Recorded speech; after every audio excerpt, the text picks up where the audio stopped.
Welcome to Thrill and Chill Cinema. I'm India, and today I want to tell you about the most satisfying character deaths in every Saw film. Saw is known to have a high body count, but today we're only picking one. One so irritating, so ridiculous, so upsetting that you hope that they wouldn't survive the film. I don't know about you guys, but some of these characters made me feel like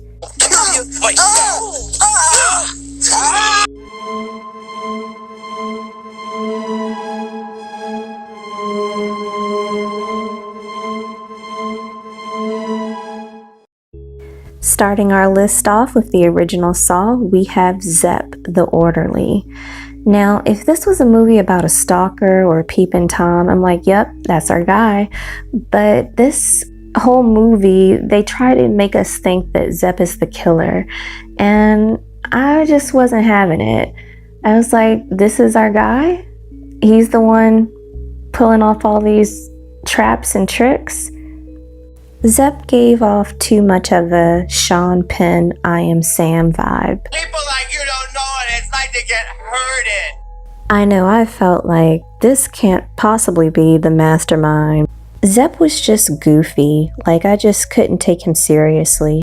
Every time he would speak, it just sounded like a joke.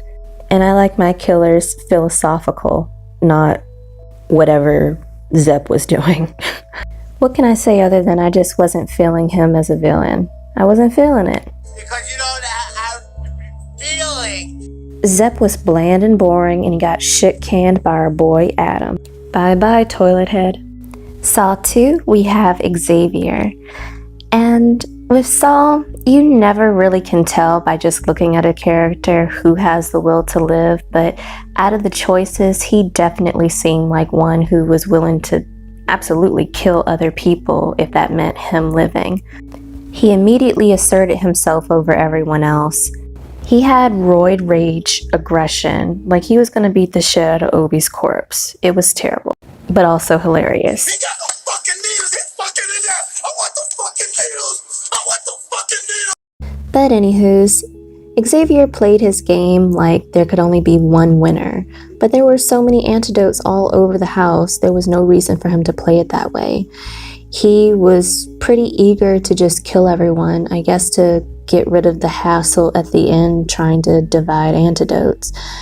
He really strong-armed everyone throughout the whole film, so it just seemed like he could have kept doing that, but I guess he was worried that they would overpower him too, maybe. So I guess he was just like, fuck it, kill them all. I love that Xavier was like the biggest villain of this film, and he was taken out by a kid whose biggest offense was petty theft. Like, that was pretty badass. I like that a lot. While Xavier was a tasty treat, he was also a pretty crazy-eyed monster. So, don't get out of here, Beefcake. Saw 3, Amanda. After the twist ending in Saw 2, she was really feeling herself. Like, she let the hype get to her.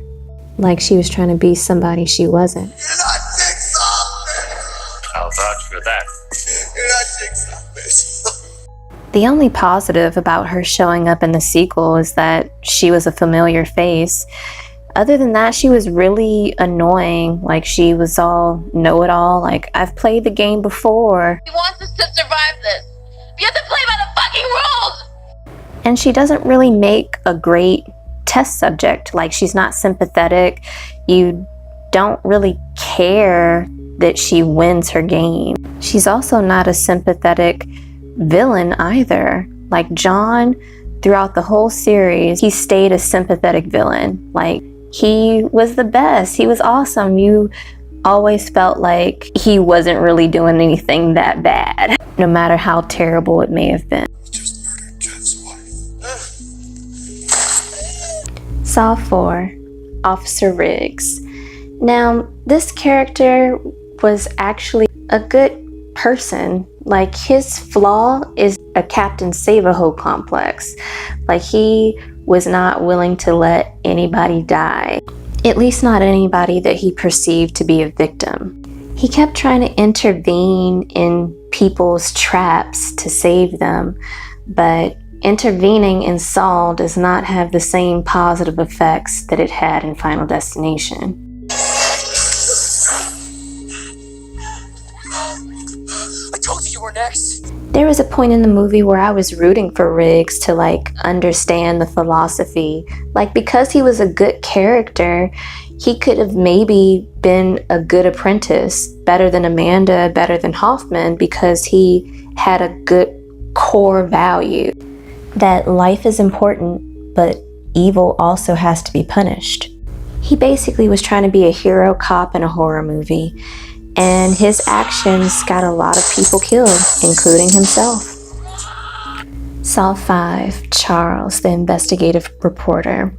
So Saw 5, we really don't know any of the characters who died that well, and that's by design because they're all very secretive and very selfish, so revealing too much about themselves would make it so that someone else might have an upper hand over them. So they weren't having any of that. The reason why I chose Charles is because he was definitely the most dickish character out of the bunch. He was like Xavier Light. He tried to assert himself as the leader by force, and whenever you do something like that, you put a target on your back. Charles was just too arrogant. He felt like these people are idiots. I can definitely beat them. This is my game. I'm gonna win. And that was his undoing. He was very much unwilling to work as a team. He said, fuck them all. Better luck next time, rich boy. Wait! Saw 6, William Easton, the health insurance executive. So he starts off as your typical corporate bad guy, caring about profits, business, more than actual human lives. And if he would have been killed off early, like most Saw characters are, he just would have been that. He wouldn't have been a fleshed out character. Even so-called bad guys have good qualities about them most of the time. That's just a part of being human, having some sort of duality. So I really like that Saw 6 gave this character some development. It allowed us to see his humanity. They really gave William a chance to redeem himself, to show that he wasn't just a corporate dickhead who didn't care about anyone. He realizes that all of the blood that he sacrificed for others was really just a redemption plea to the loved ones of someone who he condemned to death.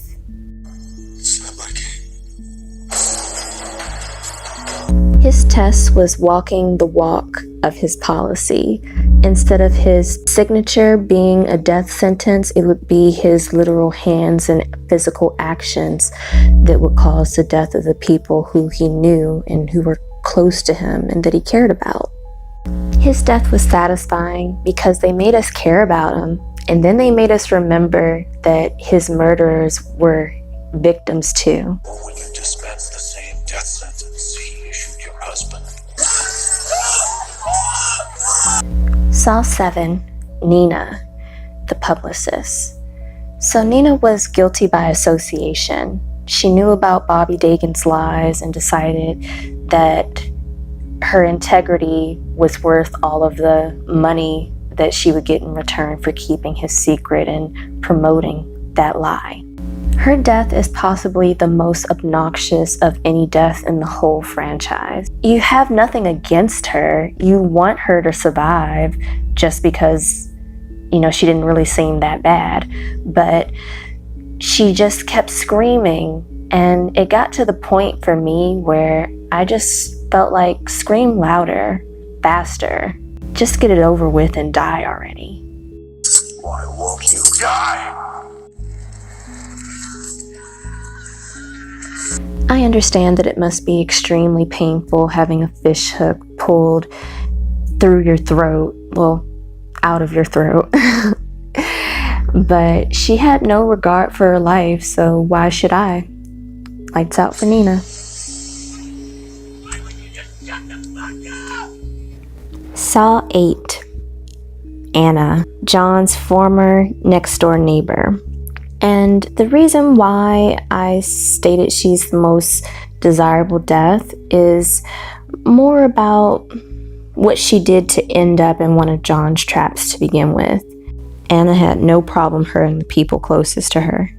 She killed her own baby, and then she put it in the bed with her husband to make it look like he was the one who did it. So not only did she kill her kid, she framed her husband and he went to jail, and nothing happened to her until John took matters into his own hands. She is very deceptive. We all thought that, she was sweet and nice, and we were all wondering, what could she have possibly done to get here? But all of that started changing when it came down to her and this last guy. She wanted to live no matter what, and she was willing to kill somebody else if that meant her living.